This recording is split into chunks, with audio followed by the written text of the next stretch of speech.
Welcome to City Grill. My name is Rob Vore. This episode, something a little bit different. I'm not going to cook on the grill this time. I'm going to deep fry, right? So I want to do crispy onion strings. A lot of restaurants will do this for a garnish with a steak. We're going to have steak later on tonight.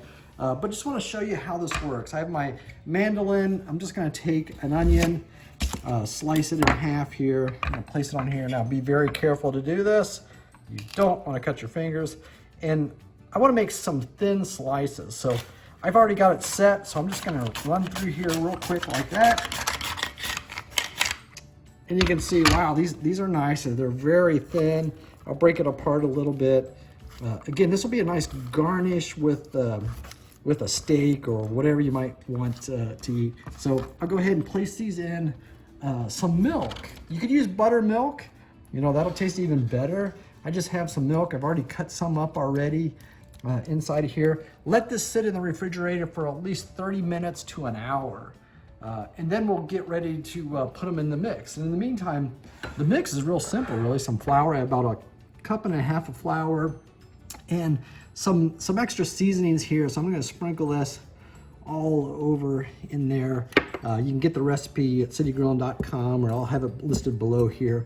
I'll mix that up just to get it ready. There's some pepper, a little bit of cayenne. Let's see what else. Mustard, maybe a little garlic and onion powder, and probably the real kicker is like a teaspoon of sugar. That'll just make it a little bit better. So I'll just have that ready to go once these sit inside the refrigerator. All right, then we'll get ready to dunk them in and then get ready to deep fry.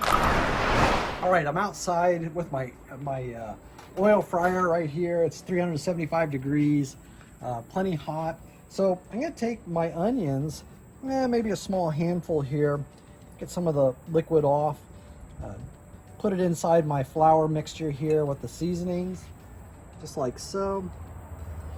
And I definitely want to get as much of that flouring off of here. You know, it's going to be messy. And get ready to put it into the fryer here, right? You see how the first batch works. You know, I've never done this before. Not a big fan of frying stuff up, but I know this in a restaurant, it tastes really good. When you go out to a restaurant, I might look for a sifter or something here for the next batch. But I'll go ahead and take this, grab some more here, see if I can fit how many I can fit in my hand, right? You know, just like so.